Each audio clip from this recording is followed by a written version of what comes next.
Hi Libra, this is Jav. Welcome po sa ating channel. Gamitin ang reading na ito bilang gabay lamang. Kung naka-resonate kayo, comment down. Tandaan, ito ay general reading. Kunin nyo lang po kung ano ang naka-resonate sa iyo. This is for you, Libra.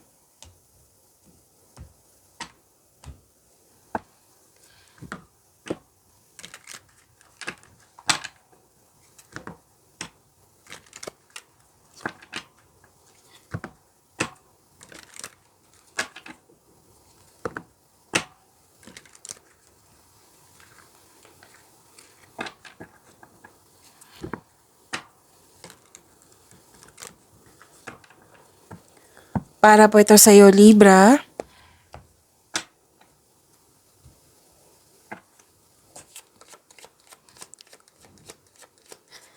Maraming salamat po sa inyong patuloy na suporta at maraming salamat din po sa mga nag-donate at sa mga hindi nag-skip ng ads, maraming salamat po.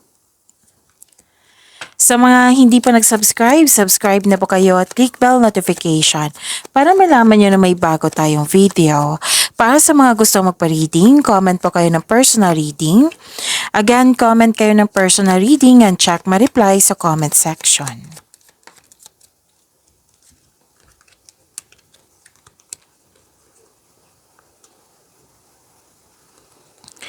Prosperity is yours, Libra.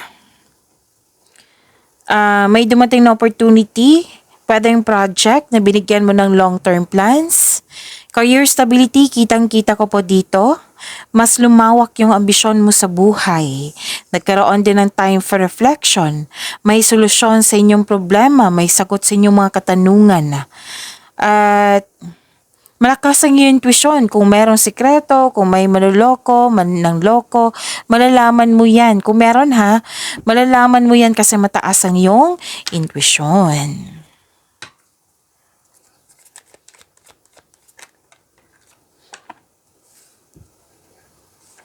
This is your energy, Libra.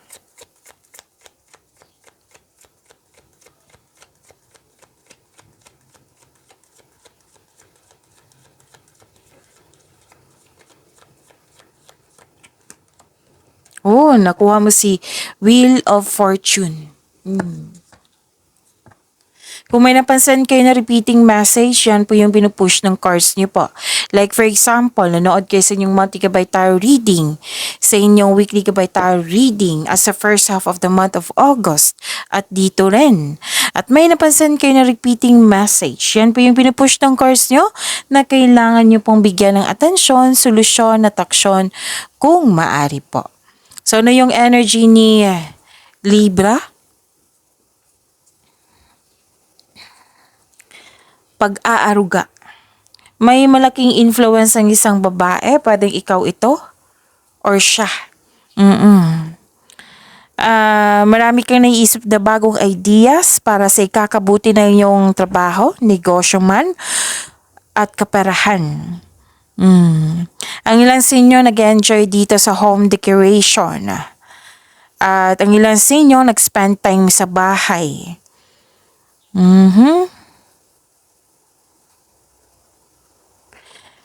Okay.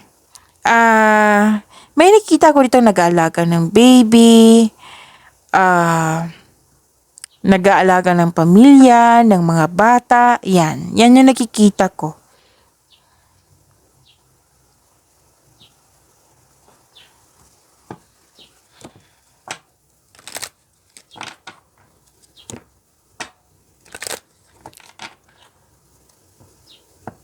So this is good luck and good karma, magandang kapalaran, good fortune, may naganap na nakatadhana sa iyo, destiny po. At kitang-kita ko yung happiness mo dito. May changes, may completion of cycle, may changes.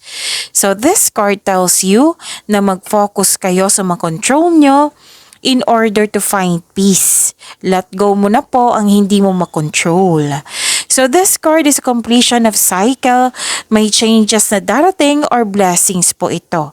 Ang sabi ng card, you have strength in your beginning. The cycle restarts. Kung hindi kayo nagkaroon ng pagkakaunawaan sa isang tao, may pagbabago po sa inyong koneksyon. Makaka-receive kayo ng blessings at ito yung dahilan na mag-uusap kayo, na magkakaayos kayo. So may magandang new experiences after a time of sadness. So this is a blessings, job opportunity, pwede, opportunities, any kind of opportunities, unexpected wealth, financial stability, yan, nakikita ko. Like for example, kung gipit ka ngayon, may parating na blessings na makapagbago sa iyong kaperahan. Kung jobless ka ngayon, may unexpected job opportunity na darating. Meron din ako dito nakikita na may parating na malaking pera na matatanggap niyo po. Mayroong malaking pera na matatanggap mo. Pero din marami kang kliyente na makapagbigay sa'yo ng malaking pera. Kliyente ba to? Customer ba to? Project ba ito? So you are moving from a painful cycle to happiness. So embrace this new situation, Libra, na dumating sa iyong buhay.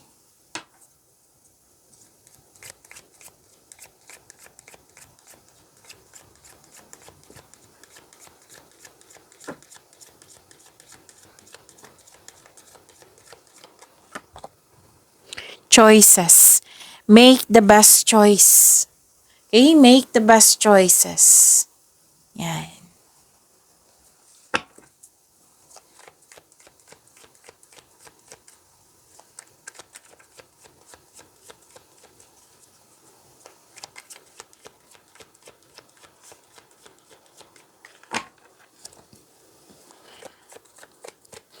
Career and money ni Libra.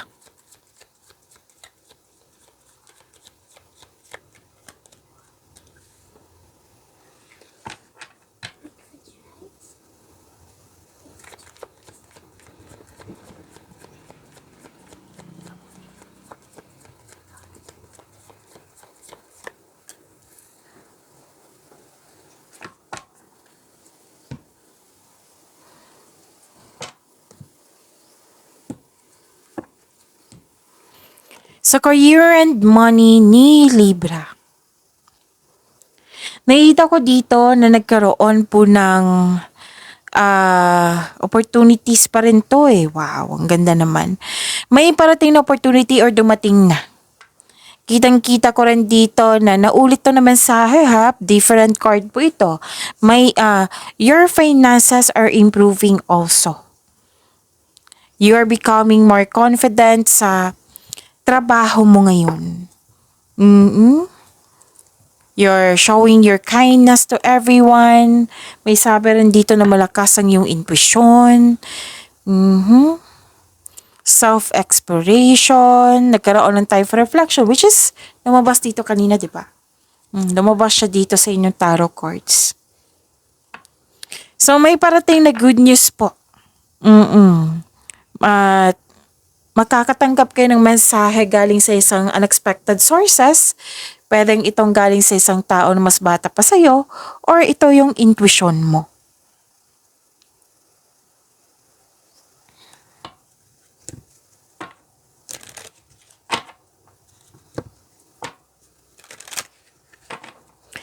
Long-term abundance, steady progress. Okay. Sa mga nag-invest na mukhang nagkaroon ng mabagal na resulta, kailangan ng mahabang pasensya kasi ito ay magbubunga ng masaganang resulta kung hayaan mo lang itong magbunga.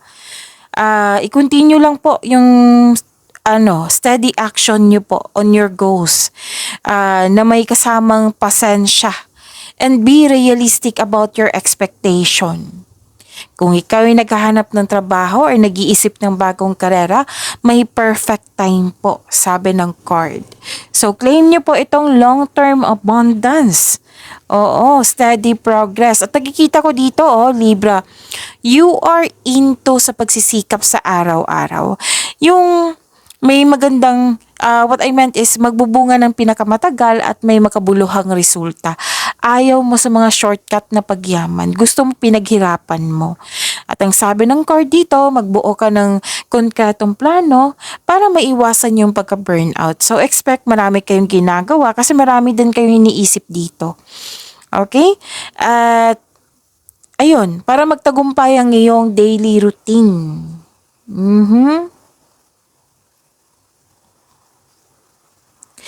Nakikita ko rin dito na nagkaroon po ng naghihintay ka ng feedback from your client, boss ba ito or new employer. At itong balita na ito ay may offer na makatulong sa iyong pinansyal. So excited ka dito sa news na ito which is expected mo. Oo, so ito ay parating na. Tapos sabi ng card, excited ka kasi dito eh. So sabi ng card, huwag magpadalos-dalos. Alamin mo muna at isipin ang susunod na hakbang. Maggawa ng matibay na plano. Kasi dalawang card na mismo nagsabi dito, matibay na plano. Okay? Para kasi kung magkakaroon ka ng matibay na plano, makatulong ito na mapalakas ang iyong confidence.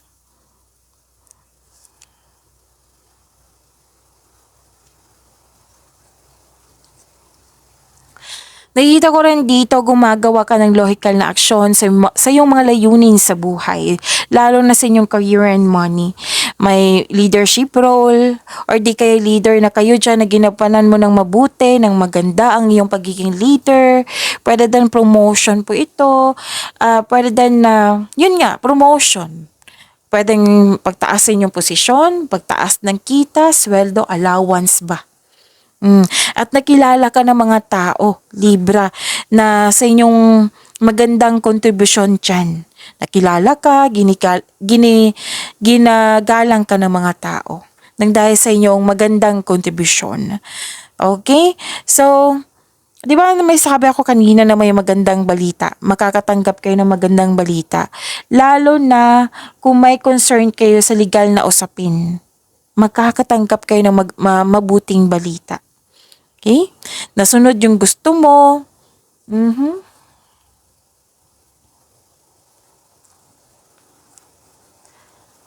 Nakikita ko rin dito na nagkaroon po ng support sa inyong boss, amo ba to, mentor. Oo. Suporta sa inyong boss, mentor, or life coach. It will help move your career forward. At nakikita ko dito, nakikinig ka sa iyong intuition at gumagawa ka ng wise choices. May grupo ng tao dito na very supportive sa iyo. It might be this is your family or kasamahan mo dyan. You have abundant in life. May natanggap kayong blessings at naging generous kayo at the same time.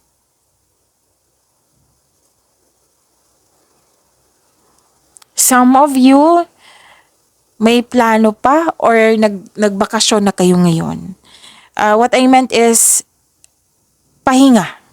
Oo, kasi ang ilan sa inyo dito may balak or ginawa nyo na nag-rest kayo. Or di kaya'y may ganap na pagsisiyasat sa sarili.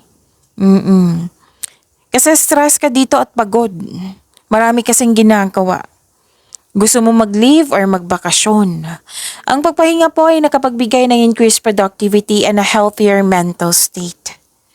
Oo, pwedeng stress, nagkaroon ng anxiety, pwede din masakit yung pakiramdam mo pero lalaban pa rin. Oo, pwedeng pagod ka, lalaban pa rin.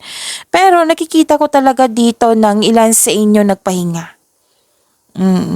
So this card asks you to relax, calm your mind, and reflect. Sleep and meditation ay kailangan po. Nag-move forward din ang ilan sa inyo. You're embarking on a healing journey. Nakikita ko dito na pwedeng change of career to.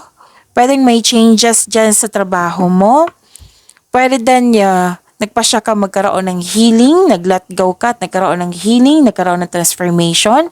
Pwedeng literal ito na paglalakbay or paglilipat ng ibang lokasyon. Oo. So, gagawin mo ito for healing. Nakikita ko rin dito na parang naghahanap ka ng solusyon sa inyong problema, sagot sa inyong mga katanungan. So, sabi ng card dito, nasa iyo na yung sagot, nasa iyo na yung solusyon. which is lumabas dito kanina. Okay? Yung solutions, sagot.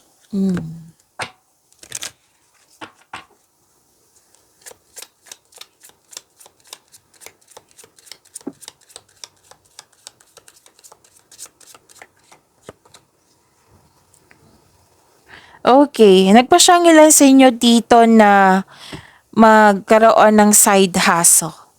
Ang ilan sa inyo?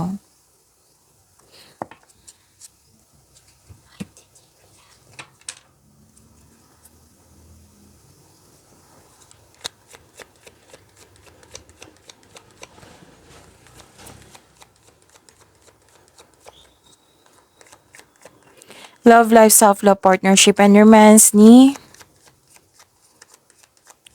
Libra.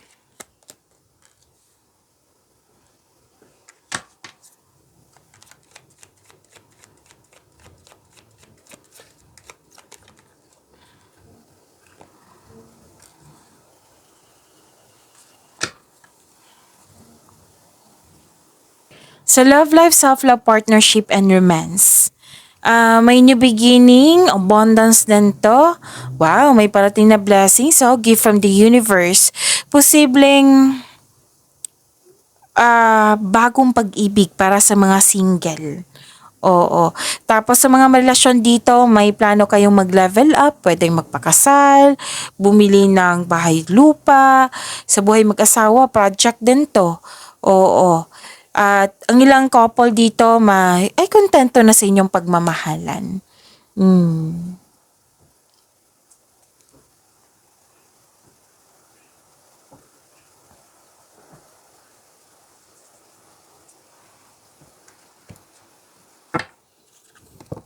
Nagkaroon ng pagkakaisa. You're making memories. Ipakilala mo na yung partner mo sa family mo. Oo. At masaya kayo kasi very supportive yung family and friends mo sa iyo ngayon. At mamimit mo yung okay. Sa mga single dito, may mamimit kang tao na ma-open up mo sa kanya yung past mo. Or pwede din kaibigan mo ito na handang makinig sa iyo. Pwedeng may plano kayong mag-outing, may ganap na reunion, nag-spend time sa mga bata, or di kaya sa inner child mo. May pagpatawad na mangyayari.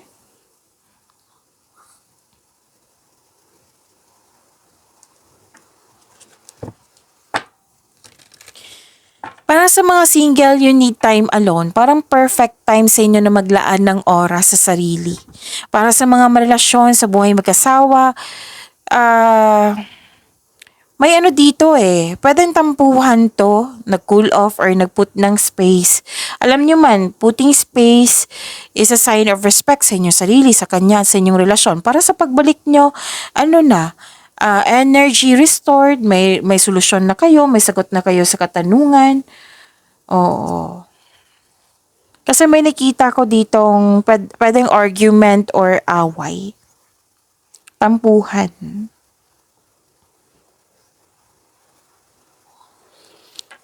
Okay, someone is giving up dito. Single ka may sa mga marelasyon sa buhay mag-asawa. May someone is giving up. Parang iniwan mo or iniwan ka ng friends mo. Basta may nang iwan dito. Pwedeng ikaw or pwedeng siya. Parang nangyari na ito sa nakaraan, nabitbit mo hanggang ngayon kasi may separation din ako nakikita dito. Conflict, argument. Oo, pero may nakita naman ako ditong magkakaayos. May maghihingi nga ng sorry Kasi nga may hindi nagkasundo, may concern na hindi nagkasundo or may nagawa na hindi pwede. What I meant, may nagawa na kasalanan, ganun.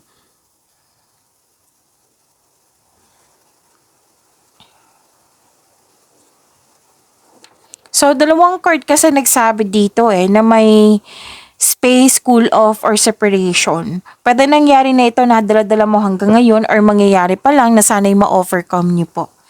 Okay? Kasi may transformation ako nakikita dito.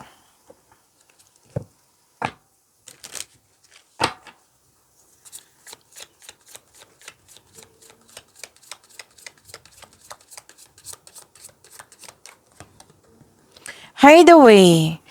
Make time to be with your person. Create your own special hideaway. So, make time to your person. Pag-imanin niyo po yung blessings sa binigay sa inyo, Libra. See you tomorrow. Maraming salamat po.